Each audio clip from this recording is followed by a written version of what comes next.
Assalamu alaikum wa rahmatullahi wa barakatuh to some of you, and peace out to the rest of you. It's the blackest hearted, blackest minded, blackest man on social media, signing black in and shining again, asking you to hit the share button because the message is more important than the messenger.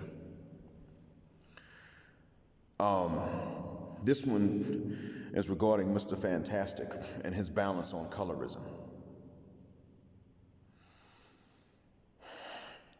Mr. Fantastic is attacking the issue, and I'm glad he is. Game Changer is attacking the issue, and I'm glad he is. Somebody has to attack it, and now we got several doing it. And one of the things that they are doing is that they are saying we're not going to allow an unfair and unbalanced narrative. We're not going to have one complexion block of our women told that they should be supportive but fuck the shuck up. Be there but not say anything, not contribute any actual knowledge, and not talk about what actually happens to them. Colorism is nasty. Colorism is also global, almost global. There may be exceptions, but colorism for the most part, as we know it, is global. Colorism is definitely international. Now, before you can say global, maybe I should wait to find out about every culture, but it is damn sure international, widely international. We have yet to hear about a culture that actually prefers darker skin over paler skin in both genders. We know of some where it's preferred in men. Ours is one of them, but even that's a recent phenomenon. Whatever the case is, colorism, if you want to define it as the discrimination against only the darker skinned people within an ethnic group, fine. We're going to have to talk about colorism and the reaction. Whatever the case is, we're going to have to deal with the bidirectionality of this phenomena, whether you want to count the reaction as a part of colorism or if you want to count the reaction as a separate phenomena that was caused by the first. Whatever the case is, whatever semantics you want to use, we're going to have to deal with both. Yes, the discrimination that occurs against darker skinned women, especially in our community, that used to also occur against darker skinned men. And has recently enough to where young black men can remember it. We're going to have to deal with it because there is a reaction to it, and the reaction is not pretty.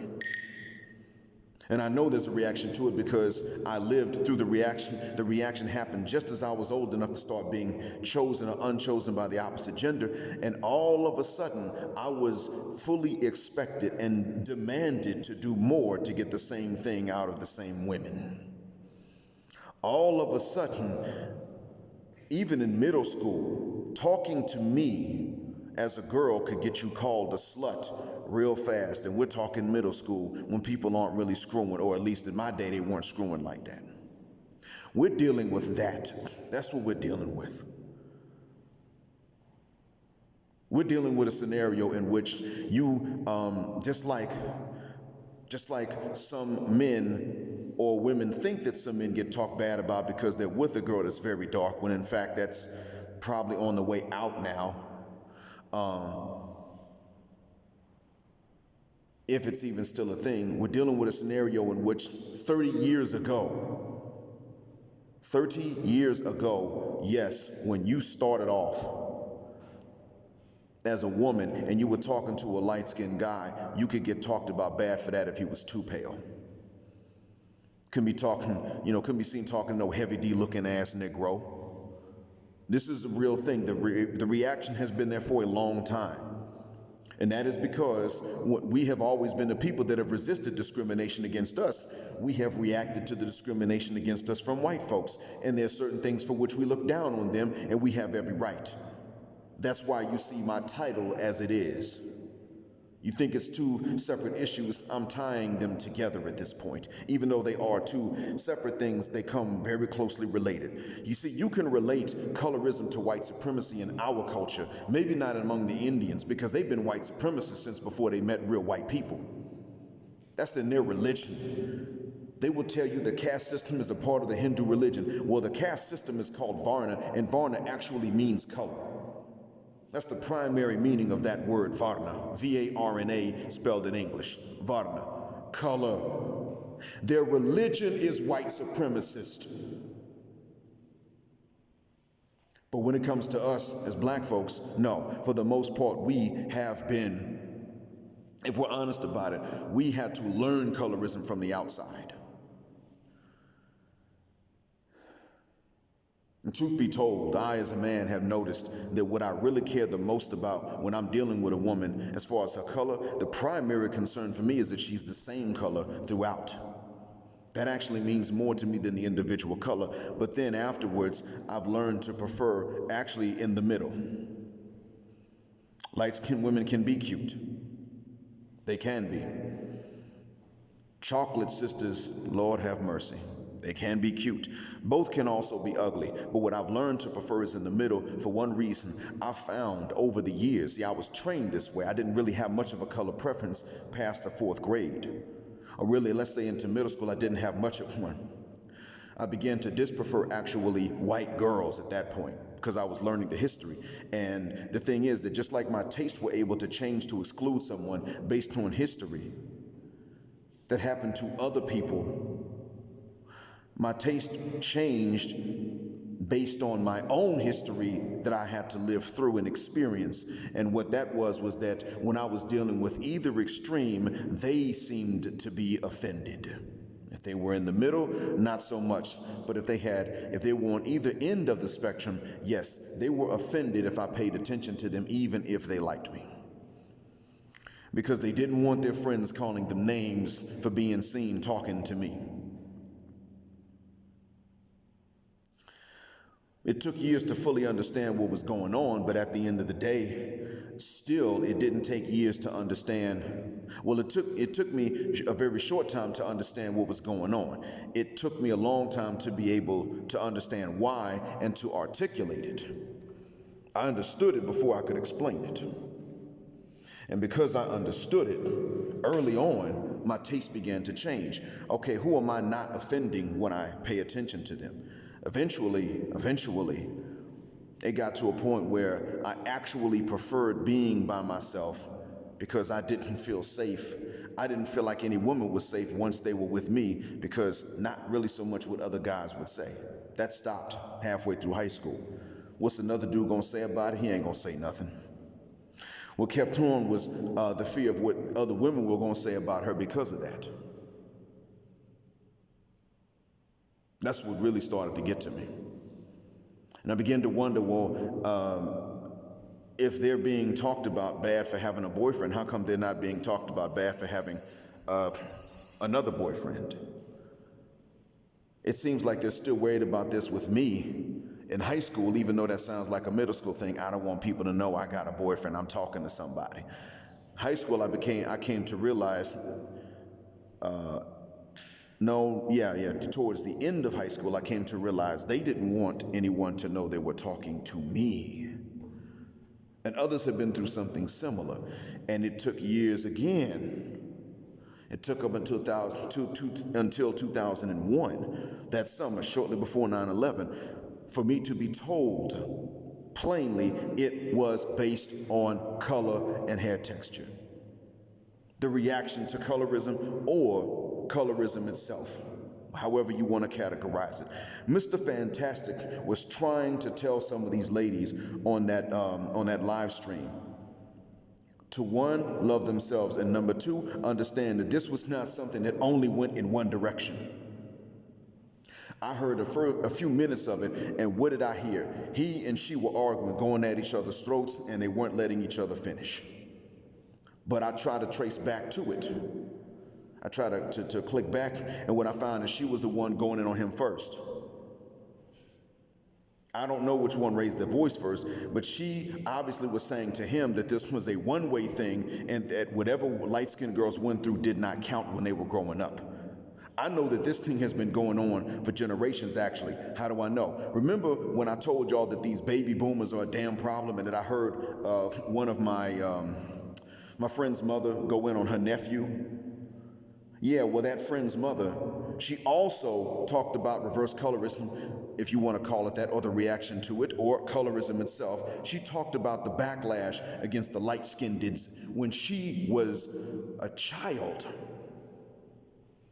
She was not only, she's not a Creole, but people thought she was. And her brother was actually,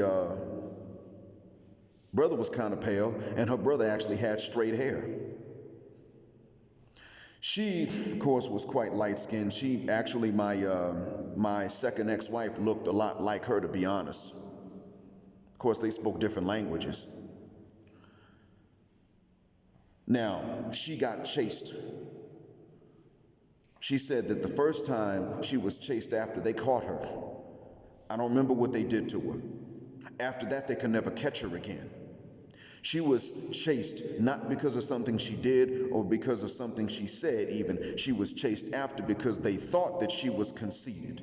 And it got worse when they realized that she actually studied and did her schoolwork and turned it in.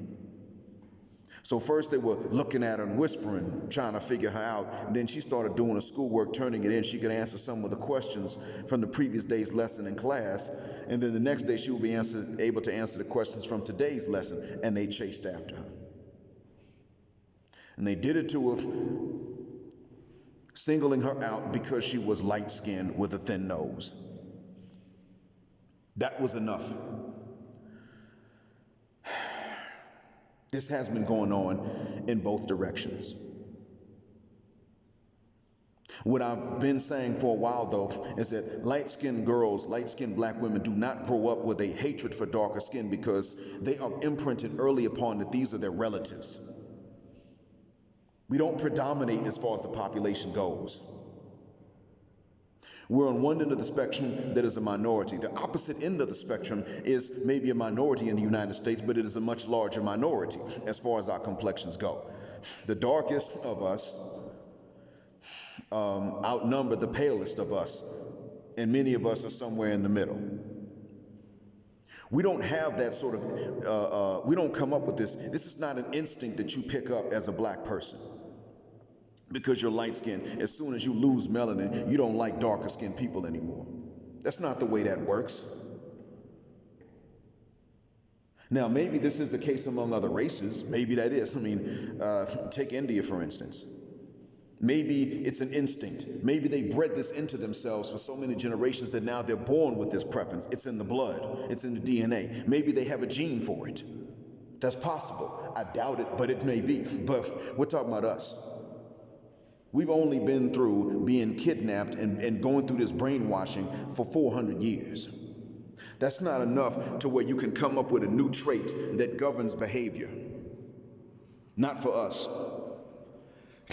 Now, wolf cubs are born without understanding the gesture of pointing. They don't know what that is. When a human being points, a wolf cub does not follow that gesture because they don't understand it. When a dog puppy is born, and as soon as it can open its eyes, it can follow the human gesture of pointing. A lot of us may not have realized that. But yeah, a lot of us may not have read about this, but I did. So this is an instinct, inborn, that separates the wolf cub from the puppy dog. Maybe other races have turned themselves into other species almost, at least instinctively speaking. Maybe they got it. But we're not like that. We don't come out the womb because we're light-skinned. We have this thing against darker-skinned people. I mean, look how long it takes for most children to even realize that one is light-skinned and the other one is dark-skinned. 2 boys in kindergarten, one white, one black, both went and got the exact same haircut so that the teacher could not tell them apart. And we all thought it was the cutest thing in the world. Even the white boy was in on it. I don't know how long it's been an instinct with them either. We're not that way. We don't come out the womb this way. So when people who are darker skinned go through discrimination, it is very true that they go through it. But discrimination coming from the outside is directed at black people in general. Like I said, when they do try to soften it up for lighter skinned people, they soften it up on a condition. There's something that they're trying to achieve, and that is to undermine the unity of black people against them as a common oppressor. They will do that. I know. They've talked about it. They've said it sometimes. In my case, they would try to tell me that I wasn't black or that I wasn't like other black people. They would try this with me when I would let them know that it depends on which black folks they're talking about, because we are actually more different from each other than they are from each other. Then that would disappear. It would dissipate. No more privilege for me. No more offers of privilege. And the privilege is not really that deep if you really want to know the truth. What they offer are small trinkets, little funky promotions at little funky jobs, little 15-cent pay raises and stuff like that. And they are dead serious about doing this too. So in a nutshell, when you think about it, what they're really looking for when they want to promote you and let you have the spotlight and the microphone and a whole lot of butter biscuits and a little bit more money, what they're really looking for is your willingness to undermine whatever's good for black people. That's really what they consider first. They may start with color and complexion. They don't end with that. Al Sharpton is in the middle as far as the whole spectrum goes. Jesse Jackson, probably even more, he's paler than Al Sharpton. And then there's Louis Farrakhan. Now, these men have largely been left alone by the establishment. I'm glad that they were left alone, but by the same token, they are largely left alone. And what is the reason? Well, we know that Farrakhan is willing to let Scientology infiltrate, and it's worked. And he's part of the plan to make sure that he's part of the plan to keep the masses against the black masses, against considering Islam as an option. Just the consideration of it. He's actually against that. Oh, don't trip. Don't get it twisted. He wants you to believe that God is a man and man is God, and that God came in the form of a black man, but a half-white black man that did not even pass as black. That's when he wants you to believe that the black man originally had straight hair. Malcolm himself talked about that in one of his speeches. You can find it on Real Black, REELBLACK, their YouTube channel. Oh yeah, Malcolm said Elijah Muhammad taught us that. Farrakhan's still on that same platform. Farrakhan was talking that in either the 70s or the 80s. If that ain't white supremacy, I'm not really sure what is.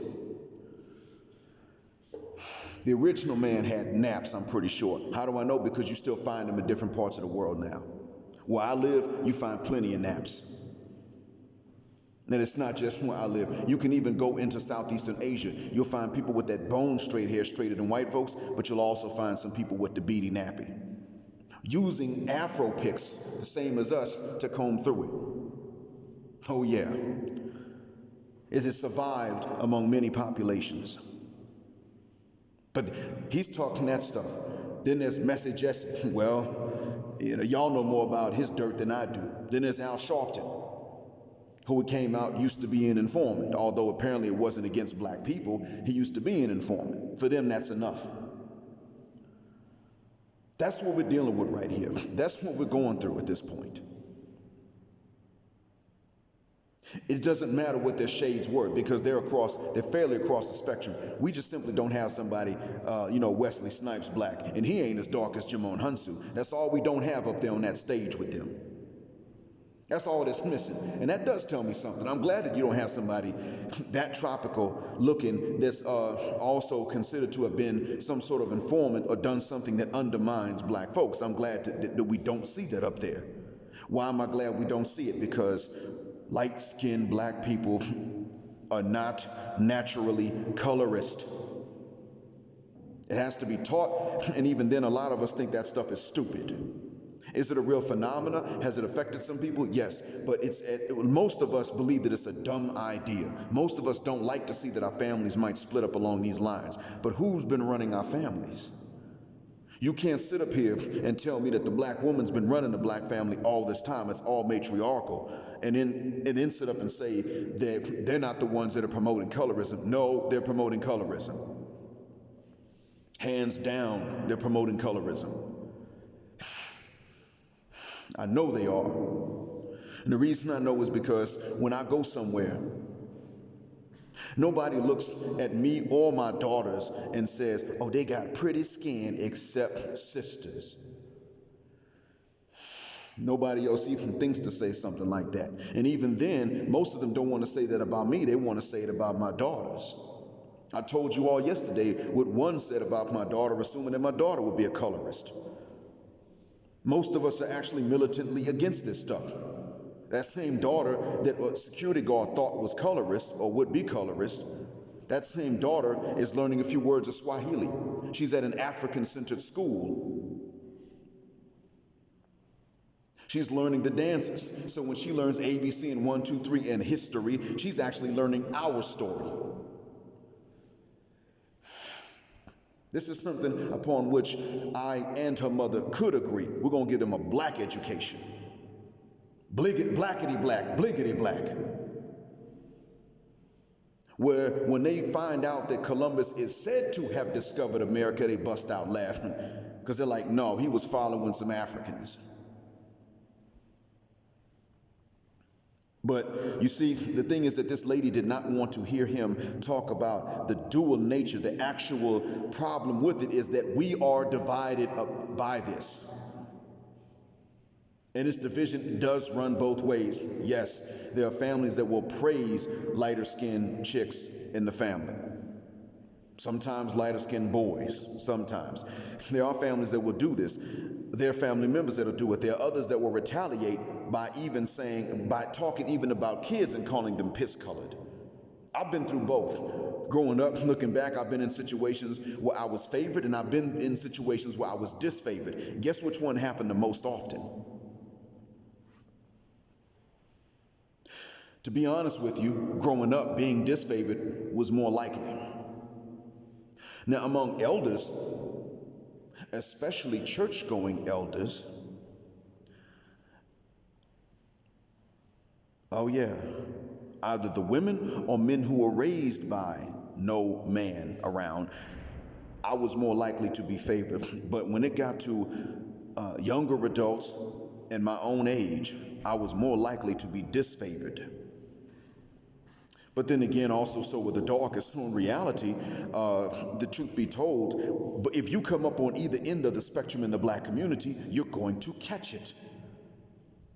Angel Ramirez Jordan had a knife held up to his face. He almost got cut, just like DJ Envy's wife did get cut. And I saw somebody in the comments section of that live stream say, well, F DJ Envy. Why? Because he married a light-skinned woman that had her face cut. That's why you saying F DJ Envy? That's what's going on now? Look, the issue is that you take the diversity of anybody, and in that diversity of anyone, you use it against them if you want to conquer them. If I were going to try to conquer the Bedouins and I wanted to enslave them for something, well, they don't have a work ethic, first of all. But I could probably beat that into them. But it would be better for me to have them beat it into each other. How would I do that? I would divide the Bedouins. First, they're already divided about tribe. It's the first thing I would do. And the tribes that are most amenable, I would use them to dominate the other tribes. I would convince them that we're here to develop and civilize, but these other tribes that are against you, they want to hold everything back because look how backwards they are by nature. That's how I would do it. If I were going to conquer them, I would use the tribe that actually treated me the best in the last city in which I lived, and I actually would not be doing so out of spite for them. I would genuinely prefer them because of how they treat people in general, to be honest with you. But I would use him, and they would be in charge of all the other Bedouin tribes. Every other Bedouin tribe would have to listen to them. Even the greater tribe from which they descend would have to listen to them. They would have to do what this family says. Everybody else, I'd give them the hard work with the low pay. In this particular tribe that was real nice to me, I would give them the easier work with the higher pay. But the thing is, those of them that come from another particular city where a lot of them are drug addicts, I'd go hard in the paint on them. They still have to listen to the ones from the city in which I used to live. So you see, I myself, if I were going to conquer them, I would divide them. So do you think that, now let's say that I really didn't care about this particular family, because they done no good to me, they just were better for the program. And so I really don't care much about them aside from their utilitarian value. Now, what do you think I would do in that case? You think I would favor them? You think I would genuinely prefer them? No, I wouldn't. If they turn around and start bucking and saying, wait a minute, we were all here fine. I mean, we had our little wars before, but it was nothing like this until you showed up. But they start talking like that, I'll just flip it and put somebody else in charge of them. Okay, fair enough. Every last one of you now is knocked out of any favorable positions that make above this much a year. You're now all demoted. You're paid less. And if you don't like it, you can fit the guck out and get another job. And if I catch you stirring anybody else up against me, I'm gonna execute y'all. If anybody from another tribe comes up against us, we'll just pop them quickly. If anybody from your tribe comes up against us, we're going to kill you slowly in front of everybody. Now, take this pay cut or fit the guck out of this office and resign so we can fill it up with someone else. That's what would happen. Do you think that they're sitting up here saying to us, we actually prefer the paler ones in every single thing? No. They got you seeing stuff that ain't really, they got you seeing things worse than it is between us. See, when we have done our shows on TV, all of our shades have always gotten representation.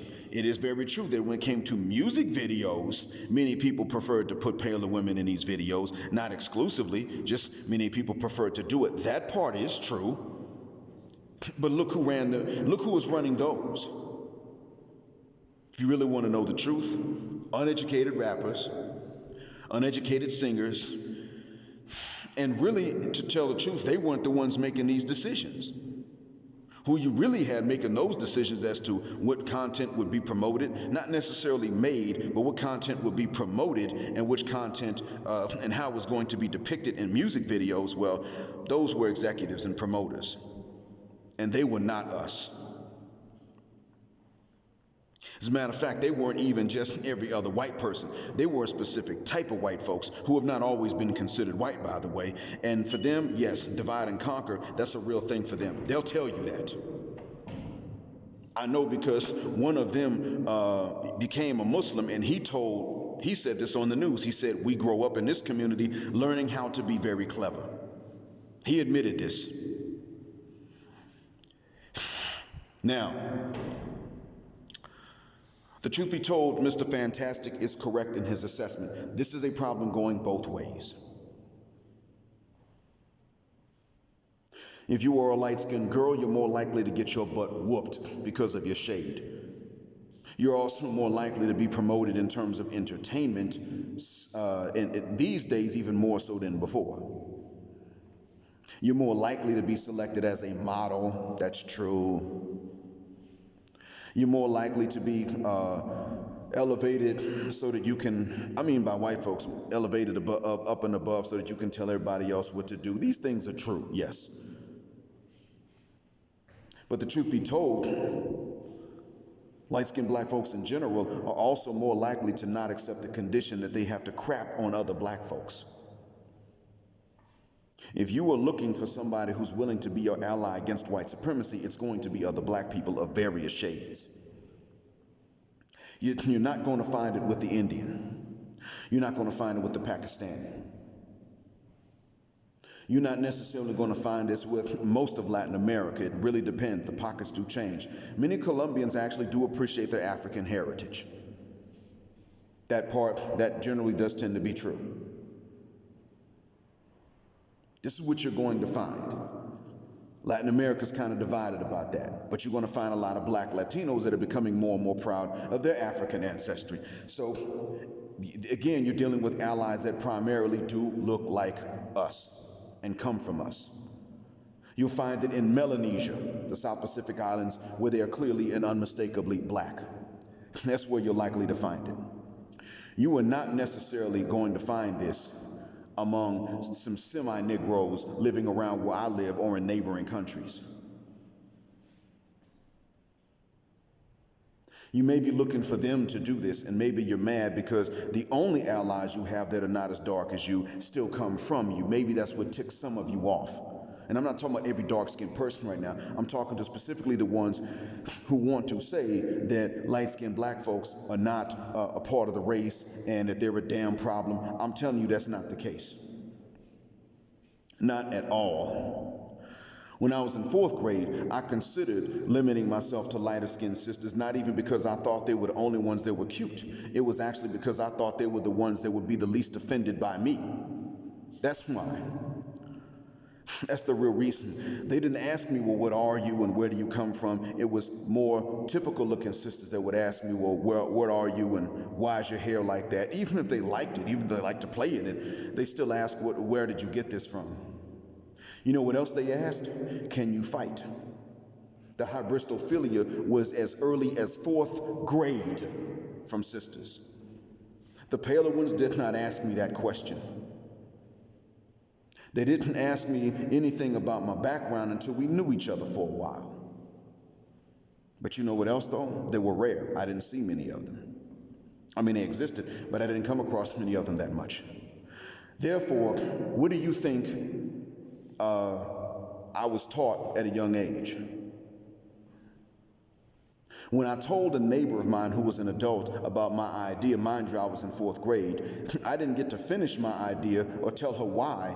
I didn't get to explain this to her before she started cutting me off. And then a few days later, my dad says, what's this I hear about you don't like dark-skinned girls? And before I could tell my dad, actually, Dad, I just want to know who likes me more.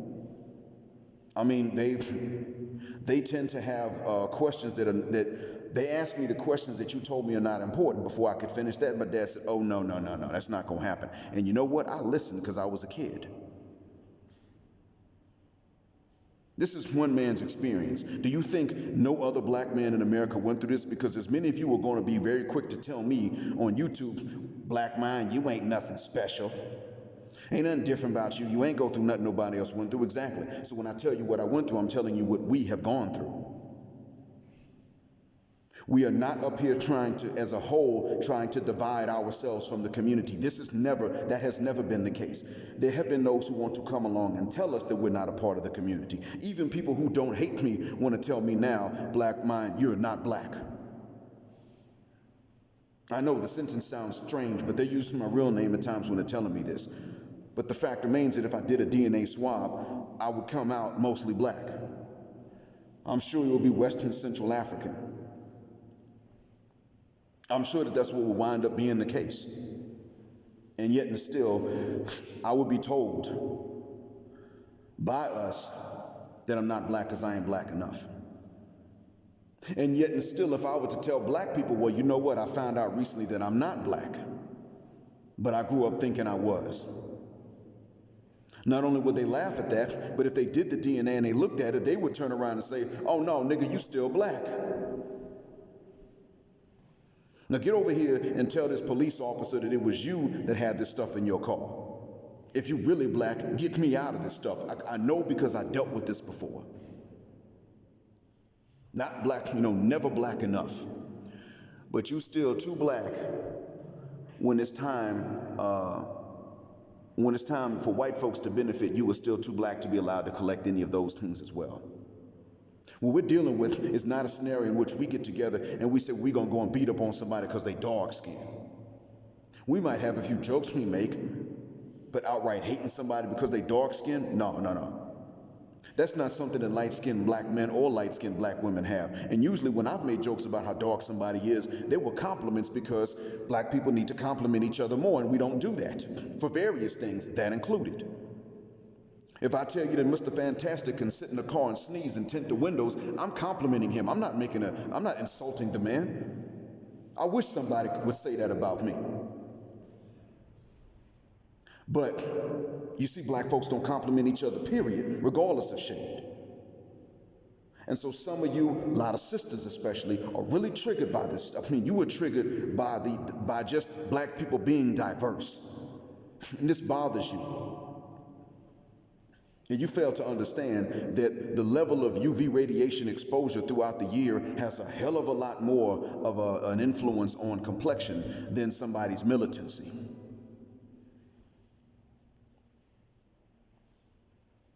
But a lot of brothers now are beginning to buy into this, where, The Rock is not really black. I beg to differ. Because if his mother was Polynesian, those are just light-skinned Negroes, really, and some of them will tell you that. Some of them won't, but some of them will. No, he's black. Now, you may say, but we don't want that kind of representation. He's not black enough to represent the race. Okay, well, fair enough. But you got to understand, if you start thinking this way, you're never, ever going to find someone that's black enough, because there are going to be white supremacists who are always going to select the very least melanated that black people still consider black in order to represent in entertainment. And see, that's where the problem comes in. The Rock is an entertainer. He never called himself a black leader. You are still focused on the representation in entertainment instead of in actual politics and military power at that. You are still worried about that. Yet and still, when you get to that point, if you kick out everybody that looks like The Rock, you remove The Rock, Vin Diesel's twin brother, who's not an actor, by the way, but looks just like him, remove all of them, and that which would wind up including me, from the race, guess who they're going to select to represent you both politically and in terms of entertainment? They're going to find a light-skinned Indian. I mean, light-skinned for an Indian, but dark enough for you to think he's black, and have him make a goddamn fool out of you. How do you know? They already did it with black women. Her name is Nicki Minaj. Her brother, who I don't know if he's her genetic blood brother or not, but her brother, despite all the trouble that he's in, he is a black man. But she herself, and there was a time when people who knew her growing up said she did not identify as actually black. She was from a black country in the Caribbean. That part's true. And I met people from Trinidad back when I was in college. A lot of them do have both a black and an Indian mix, which means that that's two types of Negroes, really, but one of them doesn't know they black. That's really what you see. But, Indians don't know that, so we can't count them as black, because they make it clear, I would never accept being categorized with you niggas, unless you're going to pay me a hell of a lot of money and I can leave that identity behind when I want to retire. Still die as a Hindu and be buried as a Hindu. Some of them even, Muslim, and they still think that way. It's complicated. But what is not true is that black folks who are lighter skinned are sitting up here looking for a way out of the race. That's never been true. That's never been the case. I already recorded, I explained why it is that we paler members of the black community go the hardest on white folks. It ain't because we trying to be accepted by you. That's a dream. Black people are not accepting of other black people no matter what the shade is. Yeah, we're too pale to be accepted. We also know that Wesley Snipes was too black to be accepted. Michael Jordan was too black to be accepted in many cases. Those individuals have been accepted because, well, they're famous, but let's call it what it is. You take somebody that's a janitor and he's jet black, we're not really accepting him either. We're just not telling him he ain't black. What do we say to him? He too black. It doesn't really matter. So we understand there ain't no acceptance from black people. We're telling you this because we understand that the mental trauma and insanity from which we suffer, of which the colorism is a symptom, was caused by that damn cracker. And that leads me to my next point. I'm here to tell you what another light-skinned man said, and everybody counts this man as a hero, including me, Malcolm X. We did not land on colorism. Colorism landed on us. He used Plymouth Rock as an example. Well, that's one of its offshoots. Well, I'm also here to tell you that when many of us have made this mistake because they even didn't have a guy named William Lynch that made this speech on the banks of the James River that anybody could prove. That idea didn't exist until the 1970s. It was actually more of a fable designed to teach a lesson as far as we can, the most we could prove that it was that. We can't prove that there actually was a guy named William Lynch who was from the West Indies and he came to Virginia to teach all the slave owners how to divide the slave. They already knew this stuff.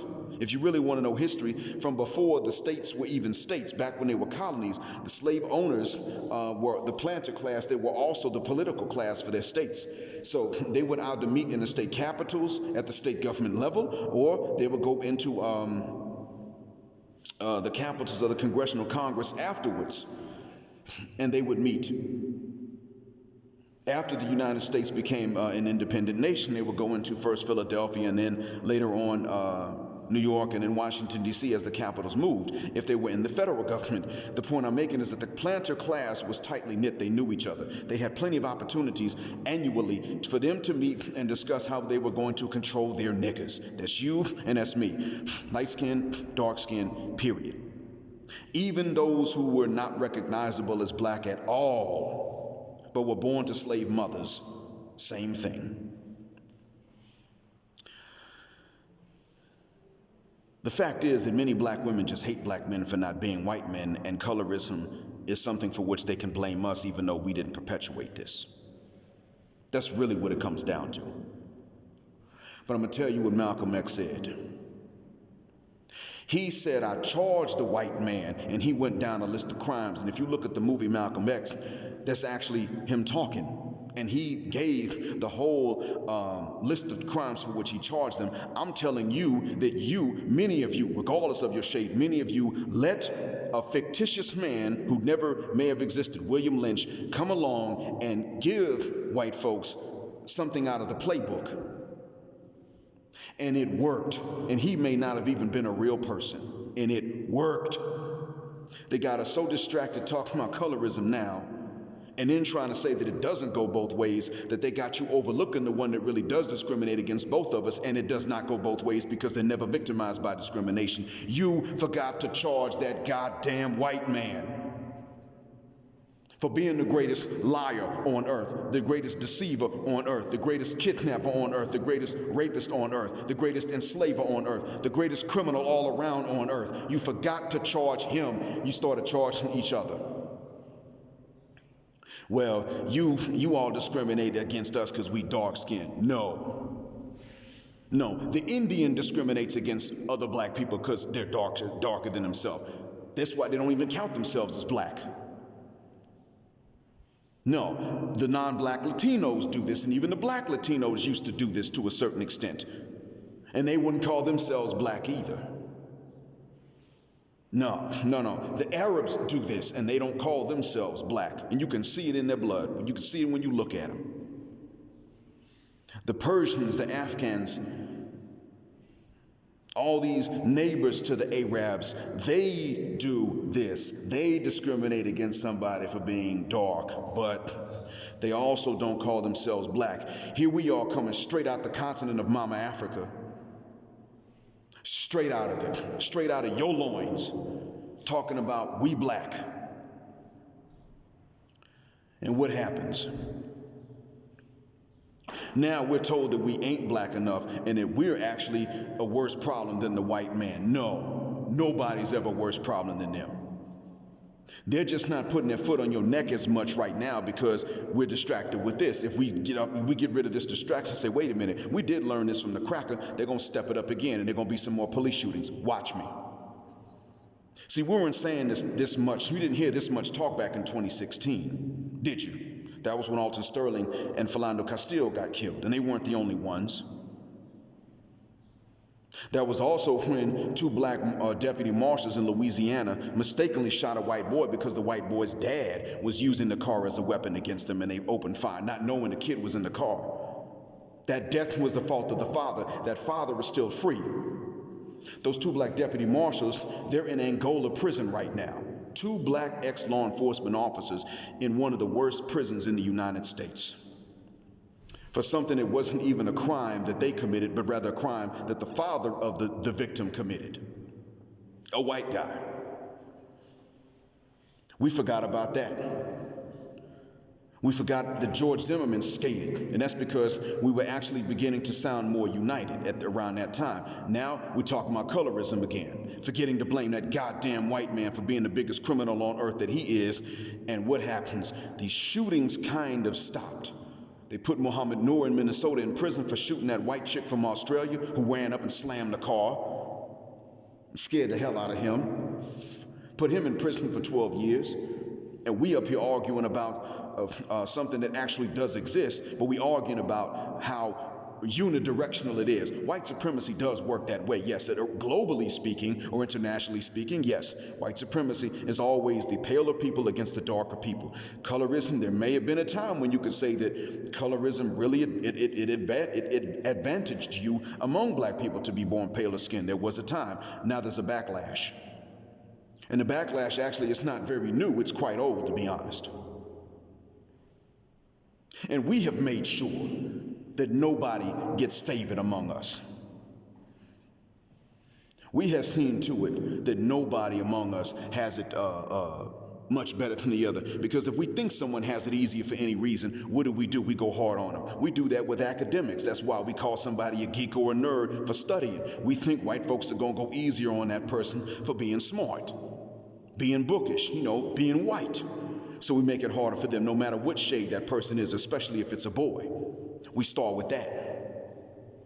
Then, of course, if they're light-skinned, we take it up with that because we believe white folks are going to be easier on them, which sometimes is true, like I said, with a condition that many of us aren't willing to accept in the first goddamn place. Forgetting to blame the real culprit. And then what happens? See, if you face discrimination, you are much more likely to face it. Whatever shade of black person you are much more likely to face discrimination from somebody that has some black blood from a long time ago but doesn't want to call themselves black, who are now considered to be a different ethnicity, like the Arab. And even worse than them, like the Indian and the Pakistani and the Afghan and the Persian. Arabs got nothing on them. You're more likely to catch it from them than you are from another black person if you really want to know the truth. It's just that when you do face physical discrimination, you're more likely to face it from one of us because we are a little bit less afraid to fight with each other, whereas they are afraid to get down against us one-on-one. They do fear that. They do not want one of us grabbing them and jacking them up. The one that's actually least afraid of us out of all those groups I mentioned is probably the Arab again. And even they don't want to fight us. They just don't run. You call them out, they're going to fight you, even if they're scared. But when you're going to face that kind of physical discrimination, it's more likely going to be from some of us. I never had to fight a Latino that wasn't black about this stuff. The one time I thought I was going to have to fight a white dude, he apologized.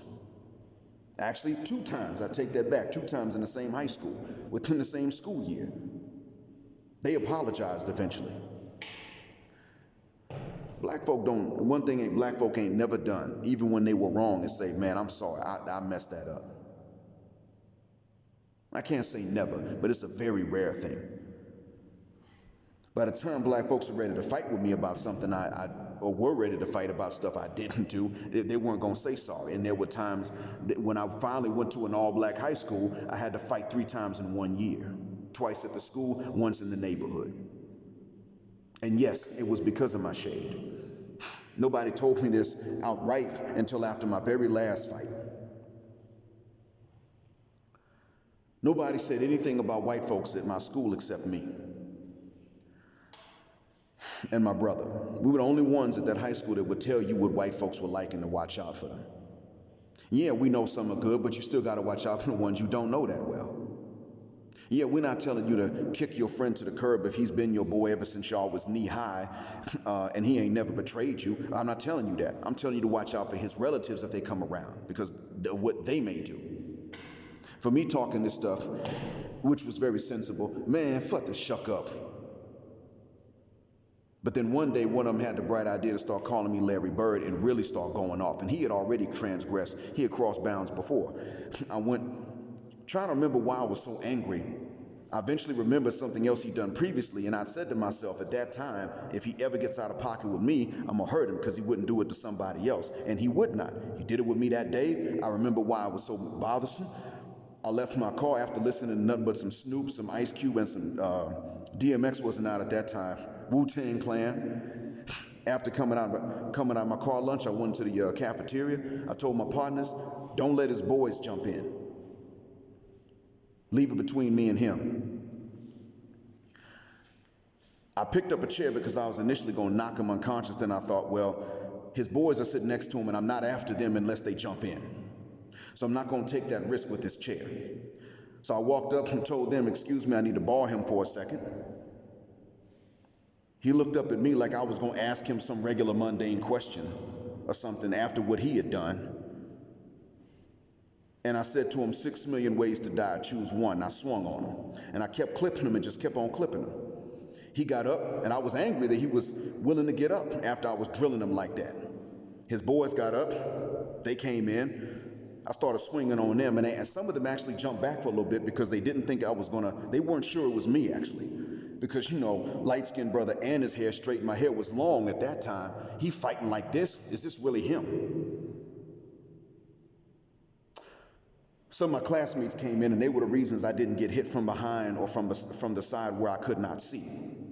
So they helped me out. I was able to fight the ones that came right in front of me, and I was able to knock them into each other. So I was both skilled and I was lucky.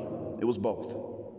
I had to think fast. I did, and I was also fortunate that I was not overwhelmed. Because someone later told me that it was 12 of his boys that came to fight me, and not all of them were even his boys. Some of them just thought, oh, this light-skinned dude fighting, this is gonna be easy. And then they had to come and face me in the front, funneled in, similar to what the Persian army had to do to fight against the 300 in that movie 300, fighting against the 300 Spartans. Yeah, they outnumbered them, but they had to come in a single file and just get stabbed and stabbed and stabbed. And they weren't overtaken until they got taken from behind and surrounded. So, that being said, it was that weekend that happened on a Thursday. Of course, I was sent home. I brought my brother home too because I was afraid they'd retaliate against him. He was excused for that absence. The next day, I took him to school. I was suspended that Friday and that Monday, but I went to see some of my friends in the neighborhood to thank some of the guys that had jumped in and covered my back and my sides.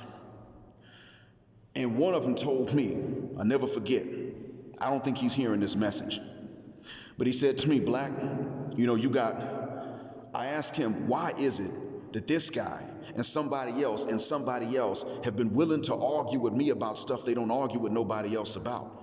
Like, why were these cats angry with me from the very beginning? I didn't even know them until I got to the school. And he straight told me they weren't even mad at you, bruh. They just looking for an easy fight because they niggas. And you ain't black. I said, but I am black. He said, yeah, what I mean is you ain't black, you ain't dark black, so they think you're gonna be easy to fight. And that's when I understood the stereotype. Now, I did not understand that this is why I've been going through what I've been going through with black women at this point. Now, at that point, I was told that this is why I was going through what I've been going through with some young black boys. And even that was on its way out. The kid I had to fight was a year younger than me, about the same size. He played football. I didn't play any sport for the school. So he had the advantage, but he was still a year younger than me. So I guess he was still in that sophomore mind state, even though he was a junior. Light-skinned brothers can't fight.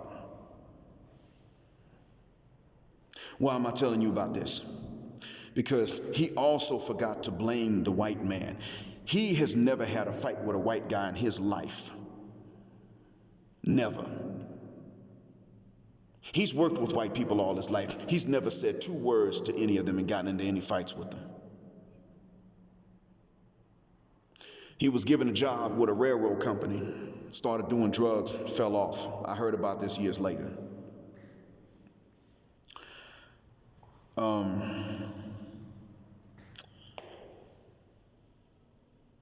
The thing is that at the end, I'm not the only one that had to deal with this. A lot of you did.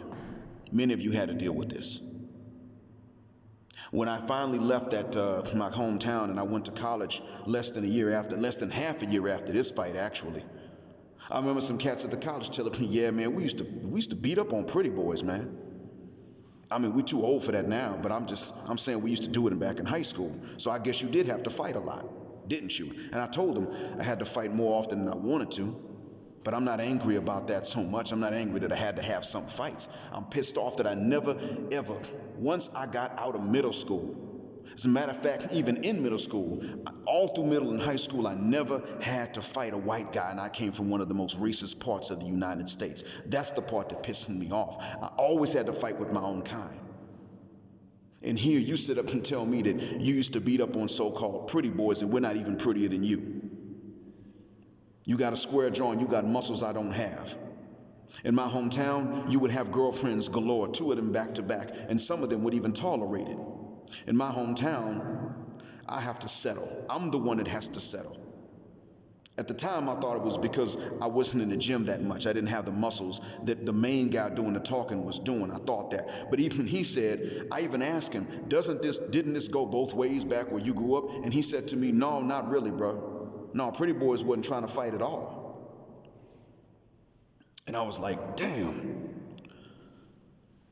That actually makes black folk look worse than white folk. Now, this is what I heard. This is what I heard 25 years ago. I want y'all to stop and think about that.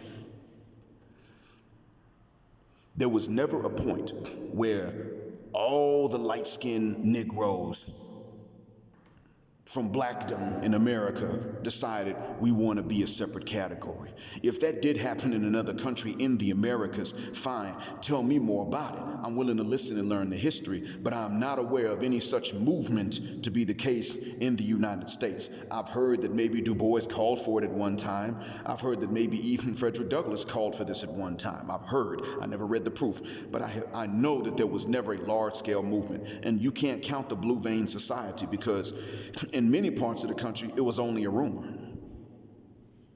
I'm not saying it didn't exist. I'm saying it was not as widespread as what people think.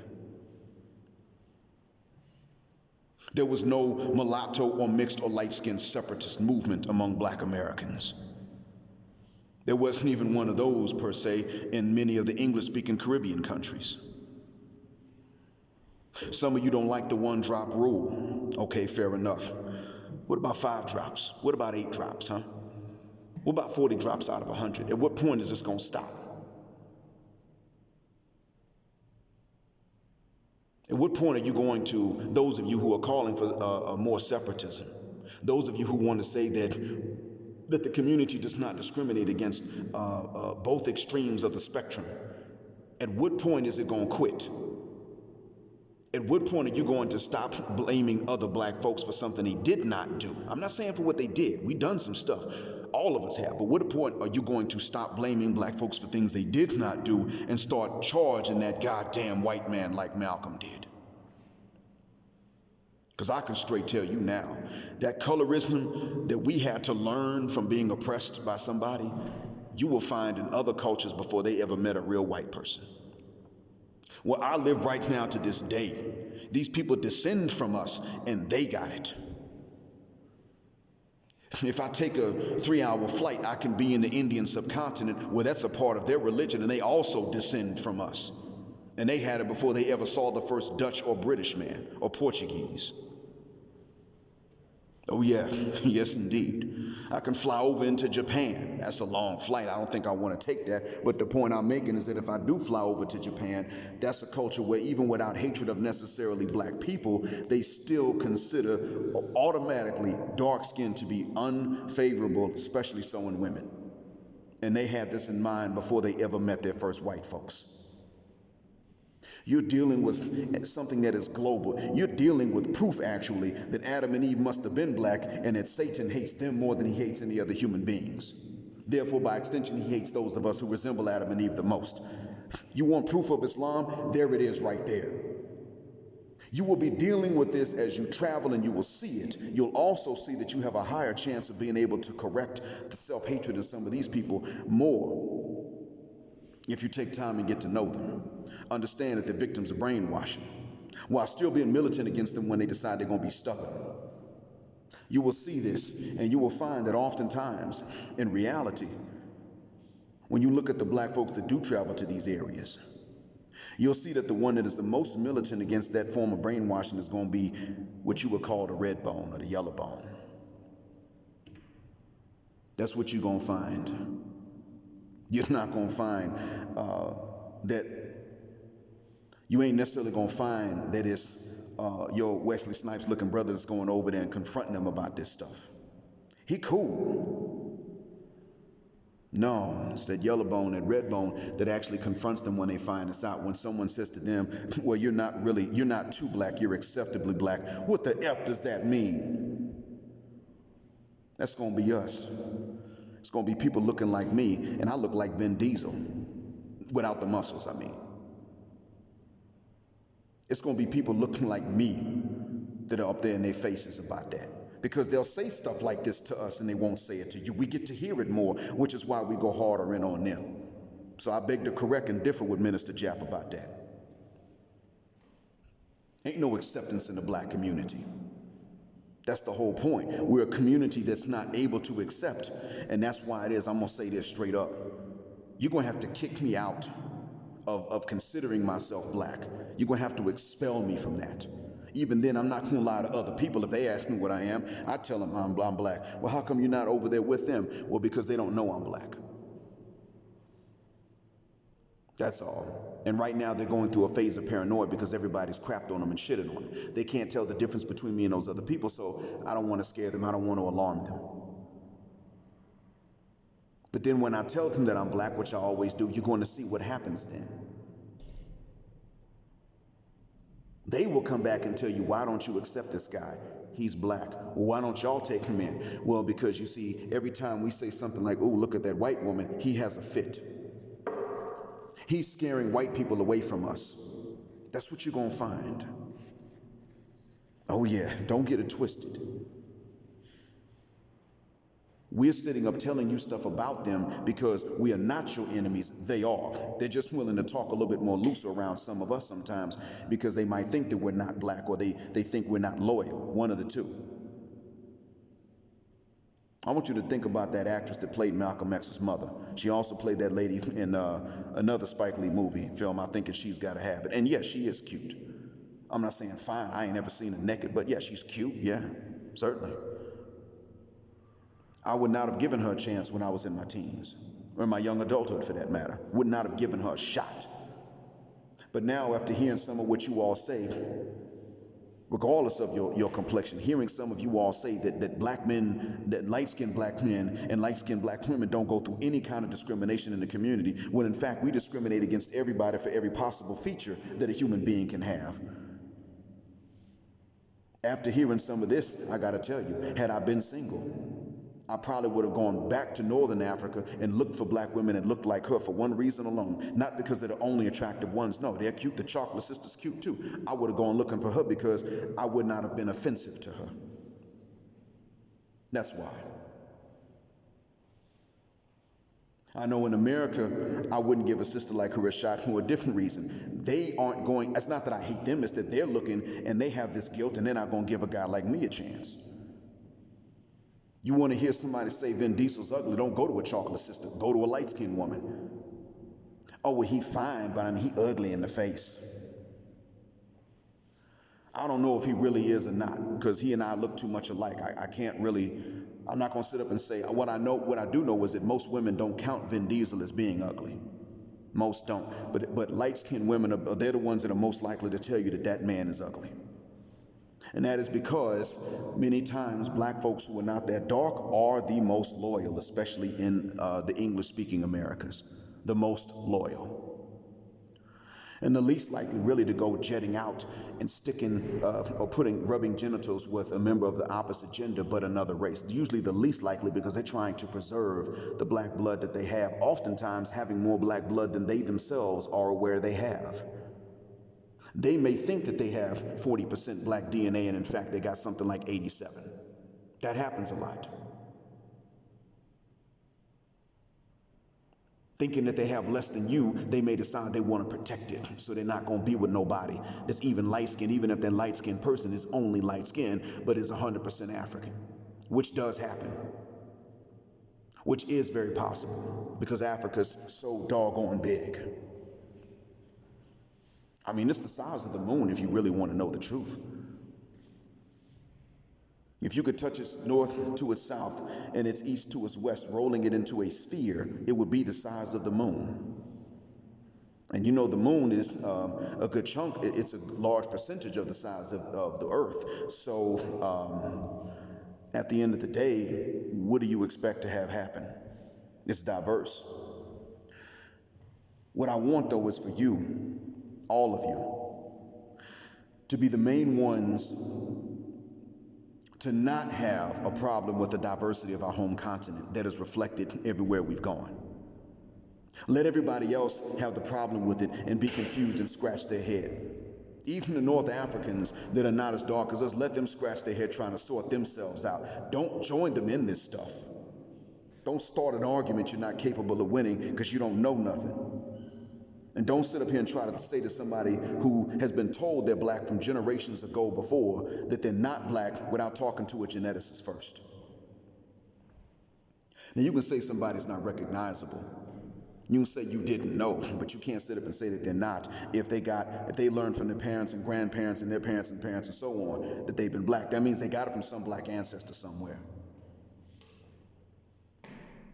Because right now what's happening is we're starting to deal with a false narrative. One, that only the darkest of us face discrimination from the black community. No, the palest of us do as well, the tallest of us and the shortest of us, the skinniest and the fattest of us. We face discrimination based on ear size and ear shape. That nigga ear is big, man, and they'll never hear the end of it. And I'm talking discrimination, bruh. I'm talking fights. You know why we don't face physical discrimination, physical violence from each other? Think about it. The only thing for which we don't face physical violence from each other is being bigger than someone else or being tougher. Being more thug or being bigger, or having bigger muscles. Just being hard to beat up physically. That's the one thing for which we don't face physical violence from each other. We punish each other for every other trait. That's real. We punish each other for not meeting the negative stereotypes that white folks have of us in their minds. We punish each other for that. And as we get older, the sisters are punishing the males for that among the adults, that he ain't thug enough. And will tell you on social media, we want a man that's a thug. And if he's pale like me, he has to be twice as thugged out. He got to have warrants on him right now in order to qualify. He's got to be wanted for a bunch of crimes, get caught, serve time, become a different person, come out of prison, and go around giving talks telling kids not to do the same stuff before he's considered to be a good man. Even then, he has to be an ex-thug. You all saw that picture of them guys in the South Carolina prison and all the things that those sisters were saying. There was a man first that was into other men saying, "Take me to jail," with the claps in between every word. But guess what? Guess who was sharing it though? And what were they saying? "You can flip my tax refund. Come mess my life up. Use my car." And there was another guy who took a picture with tattoos on his arms and flashing a grill, and women were saying similar things, and O'Shea did something on that. Straight like that. Those are the guys that we don't discriminate against in the community. They're the only ones against whom we don't discriminate. If you're a woman, you're going to face it for anything. Being too light, being too dark, being too skinny, being too fat. And you're going to face a lot of it from other women. And all because we don't want to charge that white man. I think I said enough. I've been going on for an hour and more. Fantastic. Mr. Fantastic, shout out to you for bringing up the real nature of colorism, the full-fledged consequences and scope of colorism, even if somebody chooses to not define the reaction to it as colorism itself. Thank you, Mr. Fantastic, for bringing out the full scope of it. And in all honesty, man, I look forward to the next time that we wind up on the same live stream.